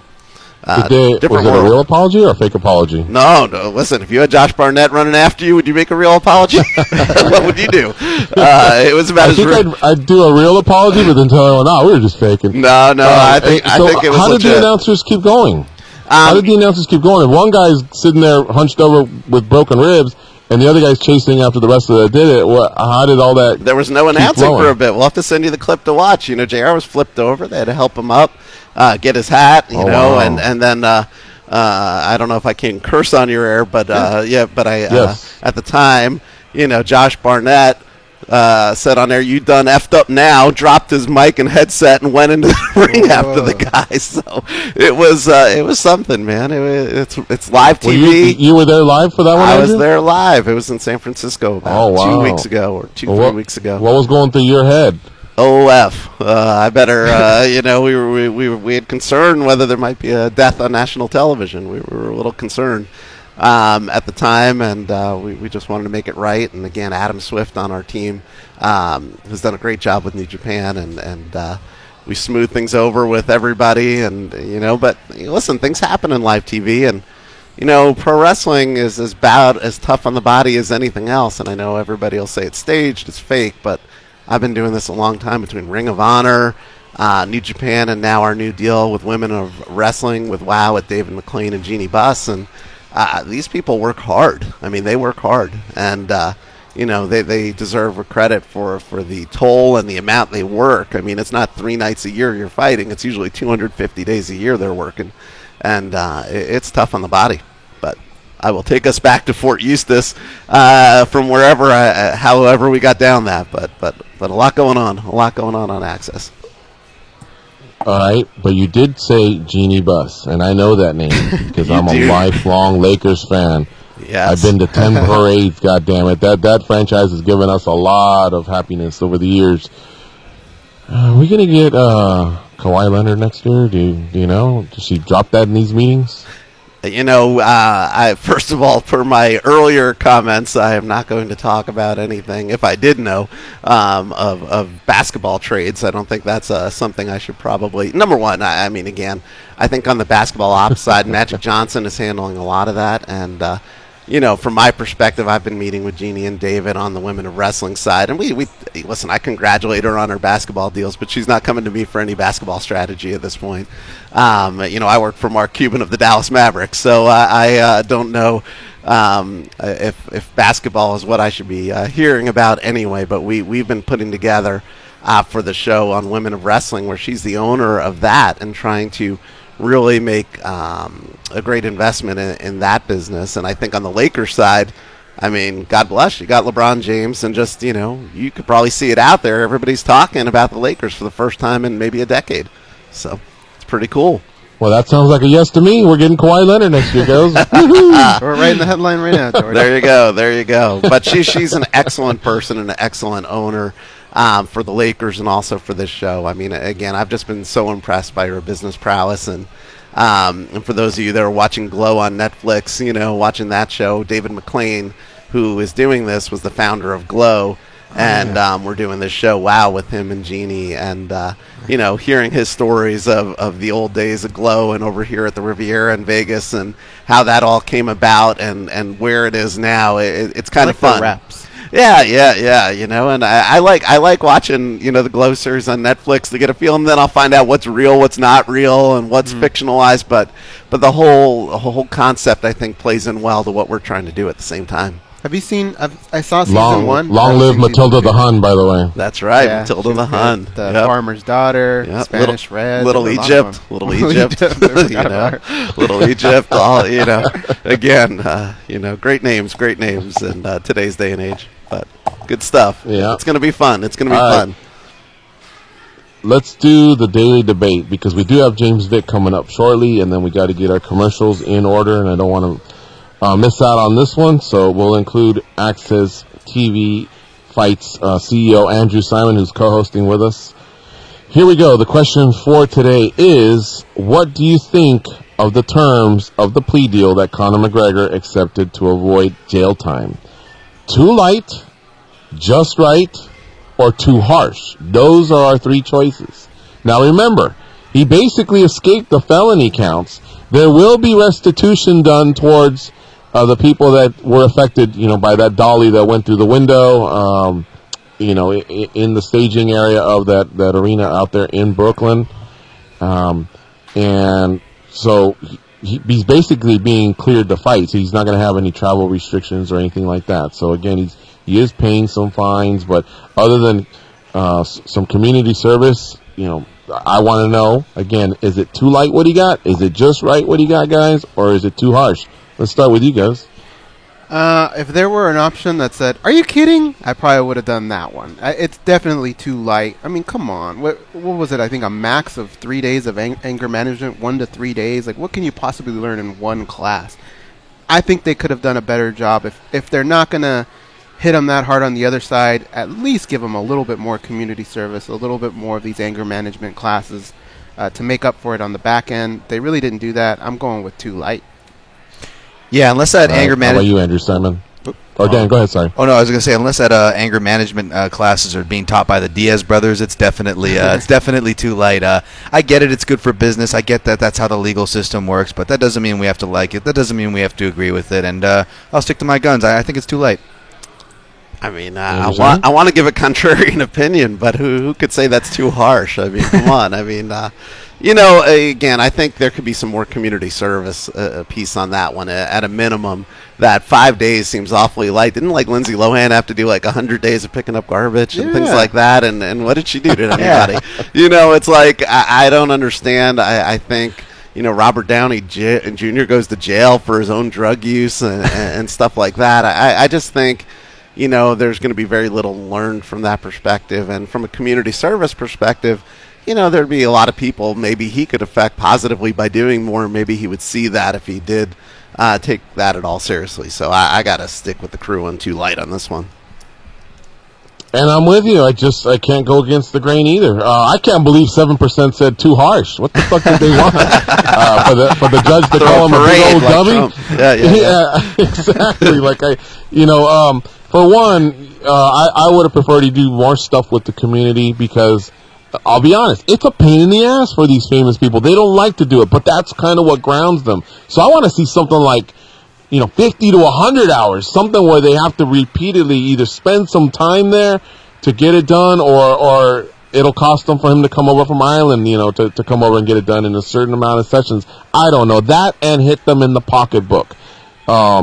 You can't just go out there and affect people's lives like that. Look, if you run into someone and you and him handle it man to man, and then you guys have to sort it out whether you're pressing charges against each other, kind of like the Diaz brother and Habib, over there at the Planet Hollywood, incidences like that. Okay, but when you're throwing other people into the mix, not cool.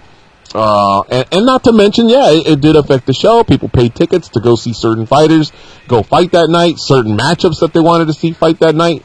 None of that happened. So you got to hit them a little bit harder, otherwise this kind of stuff will continue.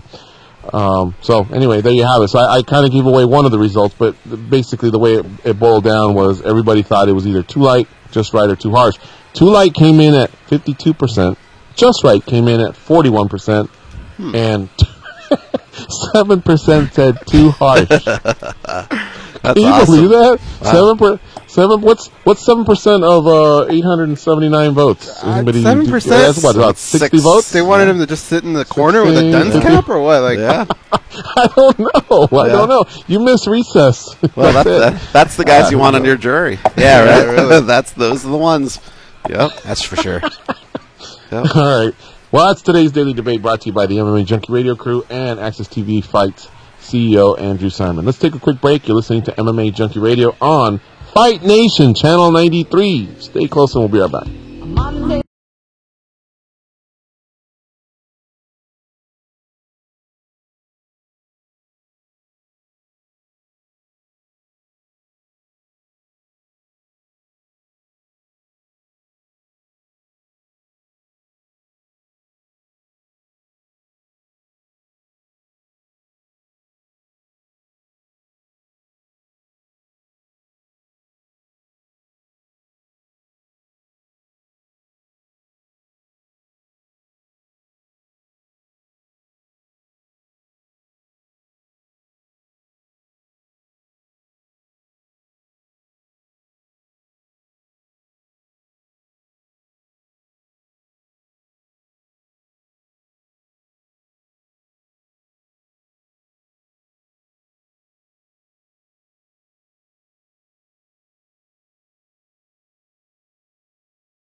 charm, compassion, common sense. These guys have none of that. You listen to them, so you're no better.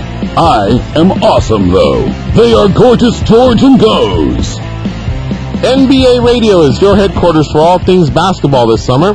From free agency signings to trade rumors and social media gossip, and whether it's happening on or off the court this offseason, we're discussing it on NBA Radio, Sirius 207, XM86, and streaming on your phone or at home on SiriusXM connected devices and speakers.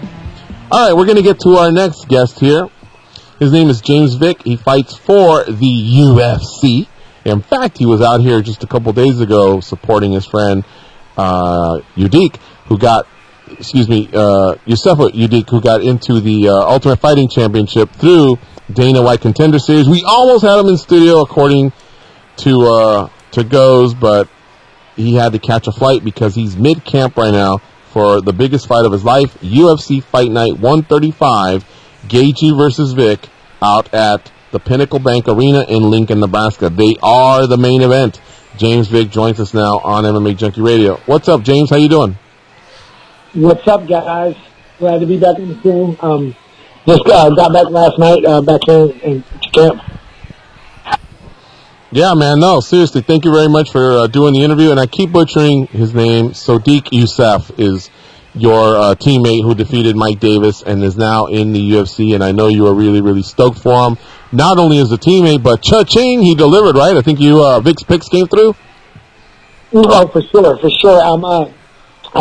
He delivered big, and then I also parlayed him with Alex Munoz in the main event, and that delivered really big. So I actually had my best night ever. Tuesday night was my best gambling night on fighting ever. Because I had inside information. It was kind of like insider trading. Stop it. I was before also. Okay. Yeah, that's the inside information. That's okay. If you think your buddies or your teammates are badasses, that's fine. But I didn't want to hear anything about an injury that was leaked or nothing like that, because then it all goes to hell. But anyway, listen, man. Anything like that, but yeah, I obviously Sadiq has been my teammate for 6 years, and then Alex Munoz used to live in Texas and was signed with Team Takedown a few years ago, so I trained with him before too. So I knew stylistically that was a good matchup for him against Noel as well. Yeah, no doubt. All right. Well, James, listen, biggest fight of your life. But you know what? I think we're going to say that to you because we're going to talk to you for the rest of your career, I imagine. And every next fight you have is going to be the next, the biggest fight of your career. But, this one is different because it's your first time headlining. You versus Gaethje you guys are going to get all the attention, and then you are going to have to go an extra 2 rounds. But, hey, that's what you feel like is going to be a part of your future. Because if you're going to be a world champion, to gain the title and to defend the title, 25 minutes from here on out, baby. So what have you done? Is your body prepped for that anyway? 25 minutes, an additional 10, or have you had to take this camp to new heights? No. I mean, my body's been prepped for this. Y'all have all seen me fight. I don't get tired of fights like that. I'm some of the best cardio I believe in the whole UFC. I'm not going to get tired. I'm a volume puncher. I mean, 25 minutes is, the sparring's a little bit different. You add extra rounds on instead of, but I usually spar 6 straight rounds anyway. Even when I'm fighting a 3-round fight, I'll do, like 6 straight rounds, and then sometimes I'll take one off and come back and do 2 or 3 more. But I mean, not a lot has changed. I've been trying to be a world champion for years, and I've been training as if I'm already fighting 5-rounders and fighting for world titles anyway. So it's kind of a natural, adaptation. As far as Justin Gaethje goes, his style is pretty much, he's pretty reckless. He admits it. He's going out there to entertain. Strategy can kind of go out the window. Who knows? Sometimes I feel like he may just be hiding behind those statements. I'm sure him and Trevor Whitman, they do come up with game plans. But either way, what is it you like the most about this matchup versus Justin Gaethje? Other than you are the main event and, he's the highest ranked fighter you fought. I just think stylistically this is a great matchup for me. I see no threat from him on the ground. Even if he did try to wrestle with me, he can't do anything to me on the ground at all. No one's been able to do anything to me on the ground. I've been held down maybe 1 minute in one fight I get up immediately. The dude couldn't even pass my guard if he did take me down. I'd get back to my feet in 20 seconds. So if you went that route, it would gas him out, and I feel like I'm going to be able to literally hit this guy with anything I want to hit him with. Now, yeah, I'm not delusional. He's tough. He's a warrior. This guy's not a punk. You know what I'm saying? I mean, regardless of how we feel about each other, the guy's not a pussy. He's going to come hard, and he's going to start fast, and he's just going to come out the way he fights.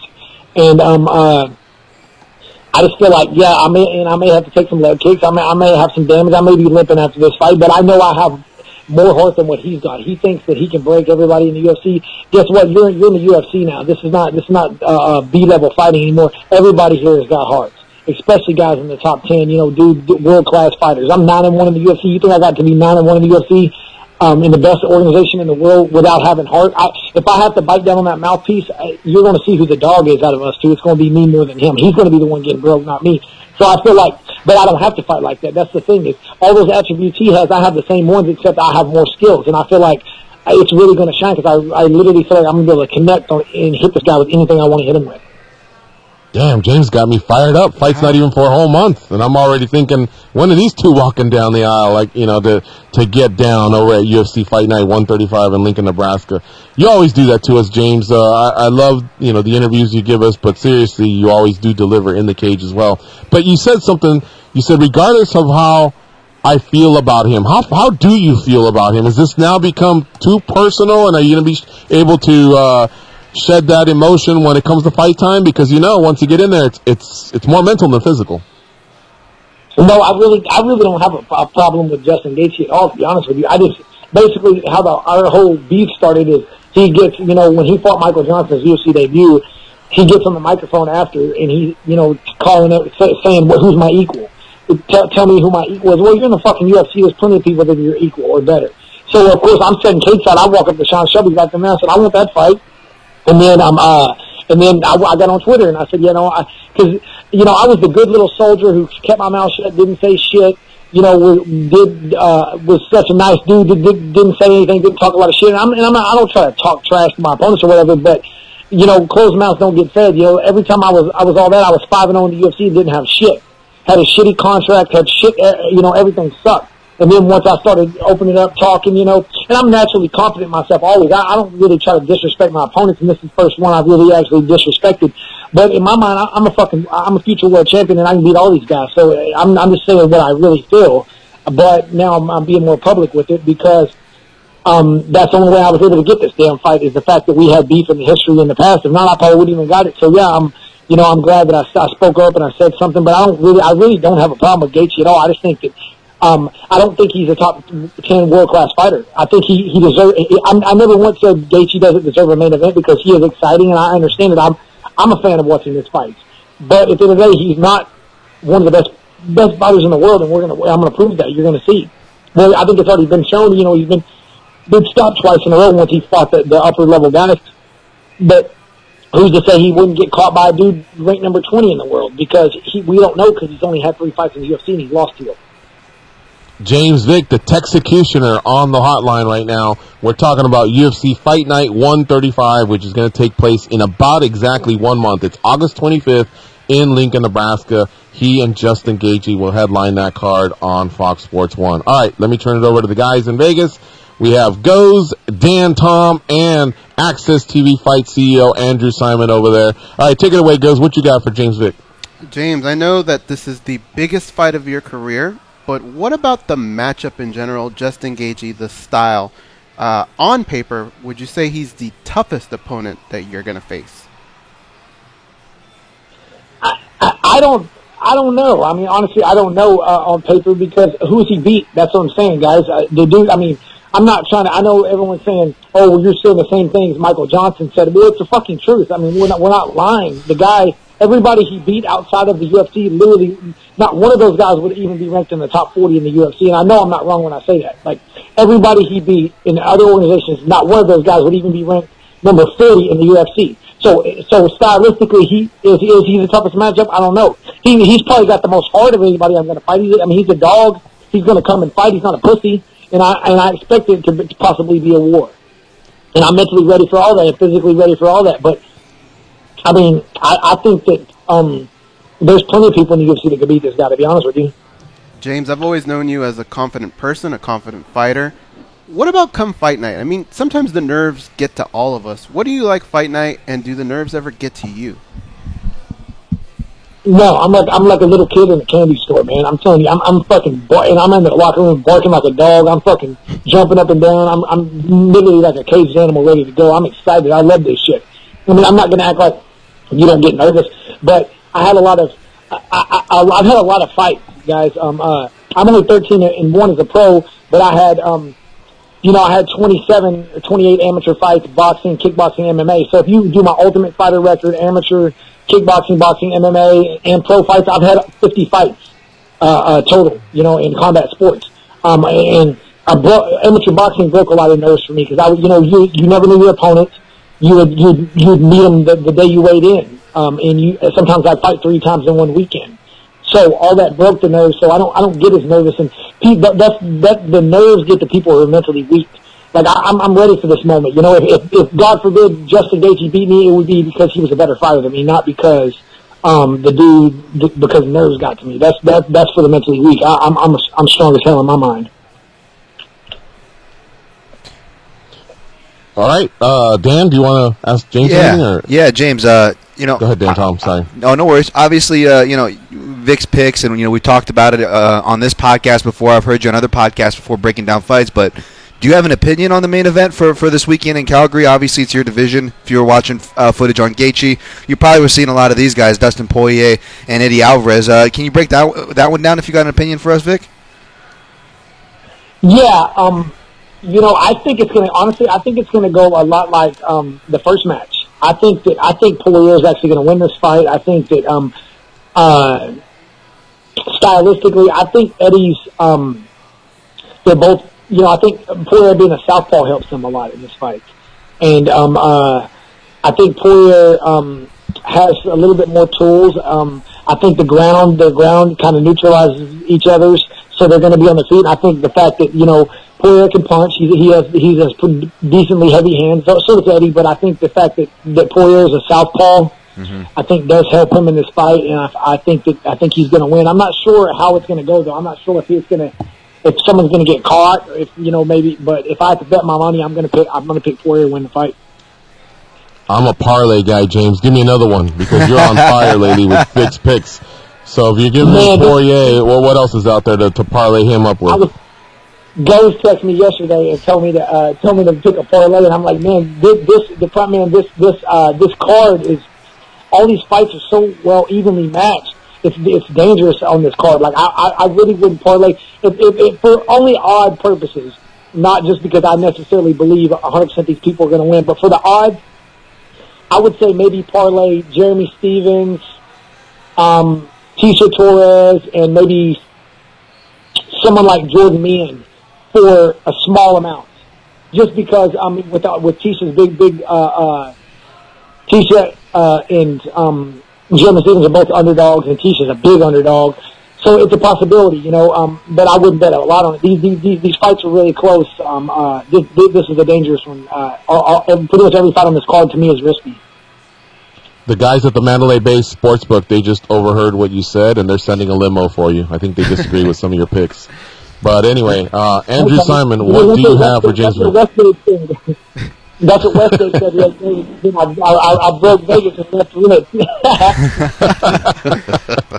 Go ahead, Andrew. What do you have for James Vic? Sure, I'll take us a little back to something you said earlier. I work for Access TV, and we do fights and pro wrestling if you've ever watched. But one of the things I bring up with a lot of the young guys on our network trying to get airtime is that how important it is on the promos and public speaking and being confident, and especially in the MMA and pro wrestling world. Sounds like you went through that. You're saying you were 5-0 and nobody's paying attention. What would you recommend to some of these up-and-coming fighters on our network? How to get noticed, and what should they be doing? Well, a lot of it too is the notoriety you're getting. To me, this is just from experience of being in the UFC as long as I have, and the skill development I needed when I got to the UFC. Let's be honest, when I got to the UFC, I wasn't ready for the UFC. I mean, I was just faking it till I made it. I got on the Ultimate Fighter after 7 months of being pro, and I was only 4-0. So my whole career has been in the UFC, and I had some injuries that took some time, so I was very inactive. But that was kind of actually a good thing because it gave me time to develop my skill set. Because even though I was injured, I wasn't hurt the whole time, and there was certain things I could do to develop my skill set. So obviously, if you're gonna be a crazy personality, you're gonna come out of the gate, talking and doing this. You need to make sure your skill set is ready for that at that point. But that's a tough question because I would just if they're trying to get. Basically, if they're trying to get in the UFC, if they're on active shows, and I watch a lot of y'all shows, the LFAs. I've been to a lot of the events there in Dallas and stuff as well at the Bomb Factory. Yep. And you got to win there. You got to win there. You got to knock these guys out in the regional circuit. You need to be finishing these people or submitting them. You need to get the matchmaker's eyes, and then show that you're exciting, and then from there you could do the talking. In my opinion. There you go. Well, thank you. All right.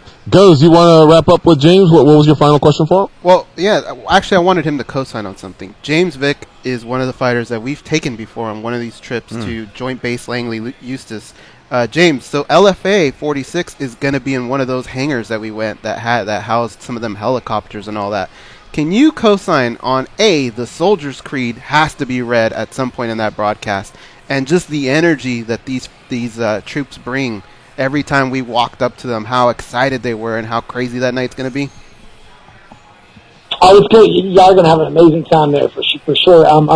They definitely need to read that creed on television. It was very intense. Like they were very passionate, and they just every one of them were curious, and they love combat, and they are asking really good questions. They just wanted to know more about it, and they're soldiers. We're all fighters. So it's easy for them to relate to us. So y'all are gonna have a great time there. It's gonna be real intense. Yep, Miletich is out there right now doing some training with them all, and the show's tomorrow night, and should be awesome over there. Should be awesome. Nice. What time does the show start over there? I'm only about an hour and a half away from there. I'm in Oxon Hill, Maryland, right outside of about 10 minutes outside of DC. Yep, we're going. Well, the live TV part's at 9 p.m. Eastern, so I don't know where you're driving from, but it's at 9 Eastern. And if you want to go, I'm sure. I assume you're cleared at the base. We can. I'll find a way to get you a ticket over there if you want to go. Just talk to George and Ghost, and we'll make it happen for you. So shoot me a message after, and I'm going to see if I can make it if the time will allow for me to make it because it's only about an hour and a half drive from where I'm at.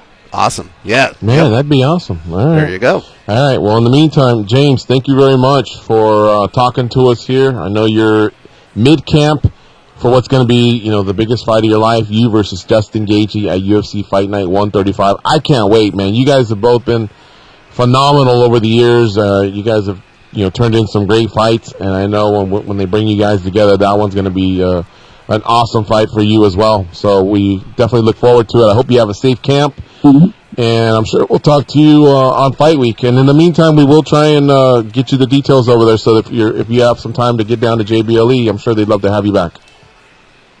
Okay, thank you guys, and for real, I appreciate everything. Y'all have always supported me and always been such a good help for me, and I appreciate y'all having my teammate on the show yesterday, Sadiq Yusuf. He's the next, he's one of the next superstars in the UFC. I'm telling you guys right now, he's going to be a future champion. So I appreciate y'all supporting him and me. Thank you guys. All right, we'll see you, James. Thanks for your time. Take care. All right, folks, that is James Vick. Man, he's fired up. That shouldn't shock me because he really does have a lot of intensity and a lot of energy when he talks about his future opponent. So he brings it. He always brings it. And Andrew Simon even noted that. And you're right. We need to get a lot of the younger fighters to learn from some of these older fighters. Like James Vick said, closed mouths don't get fed. Sometimes you just really, really have to take your career, into your hands and guide it yourself. Do something about it. I know a lot of people rely on PR and managers, and some of them are great, and some of them will guide you, the way you need to be guided. But a lot of times you also need to do some of it yourself. All right, folks, stay close. We'll be right back. You're listening to MMA Junkie Radio on Fight Nation Channel 93.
They are the stretch marks and the underbelly of the MMA community. But hey, stretch marks are the new tax. They are Gorgeous George and Goes.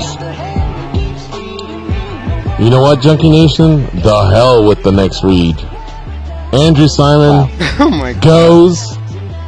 The two of you. I need a number. How much does Conor versus Habib, you fucking TV experts, you? How many pay-per-views does it sell? Give me the early prediction right now.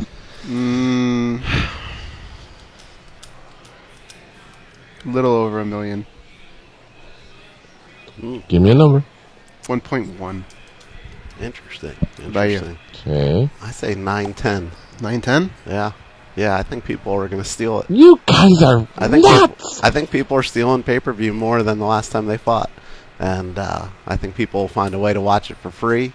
And I also don't know if Conor's shine will be as bright. So we'll see. 900s.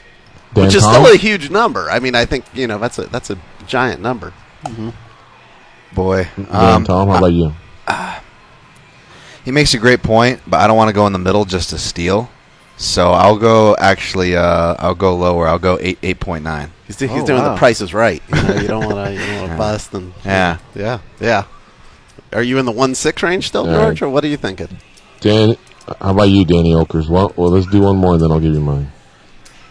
Me do it? Are we playing Price is Right rules? I'll just do... No, you can play whatever. I'll go above them. I'll go 1.3. Thank you. Oh, wow. Yep, and I'm going to go above you. I think it does 1.4. 1 point. So there you have it. Wow. I can't wait to have Andrew Simon back, and I can rub this in his face. He's going to be way off. I'm going to be rubbed way Goes off. is going to be way off, and my starting point is not only am I going to be right, but our producer, who knows nothing about MMA, he even was more right than you two. So I'm glad Danny said 1.3, and he's up there with me and further away from you two. I'm not even afraid of the results because according to the rules of the show, all you got to do is just say it didn't happen and just move on. That's right. right. You didn't say that. Didn't say that. What are you talking about? You guys said it. I'm actually not even worried. There's no chance. I adapted to the rules. No million for it. I'm excited now. I'm more excited about the bias than the fight. George, I want to know Andrew how you're Simon going to and get Dan home. Tom don't even think it's going to cross $1 million. How do you guys think it's not going to cross $1 million? It's a Russian trying to steel figure stuff, out- Everything he man. does crosses $1 million. How are you going to Wow. get to Inca Mamas after you just beat that dead horse? Like, how are you going to get there? Enough already. We get it. I'm going to take my Audi. There you go. All right. So listen, Andrew Simon, I want to thank you for stopping by. Hey. It's been a blast, as always. A little more heated today than usual, but that's good, right? That's Trying to good. bring the energy today. It's my neighbor made me mad in Vegas, and it was hot yesterday. So It's you know. brutal. George, What last did he night actually do? at 9 p.m. or 10 p.m., it was still 108. You know that? Yeah, Can you yeah. believe that at night? I know it's brutal. Yeah, what did It's your brutal. neighbor do? My neighbor is upset that my gardener over and over puts like brush when they do my yard. They think they blow it in their yard, and then I go and they show me a few sticks, and I'm like, really? This is what we want to talk about. And so It's a secret that us yeah, Latinos do. That's how we stay in business. You Then know. your neighbor needs to call someone, and then our Ah. cousins get work, and then they move it to the next guy. And Now, why did you assume my gardener was Latino? maybe he's Cuban. I don't know. Yes, I got him away from me. He's with Goes. There you go. All right, so Access TV Fights 46 is this Friday at 9 p.m. Eastern Start Time over at JBLE, Joint Base Langley Eustis.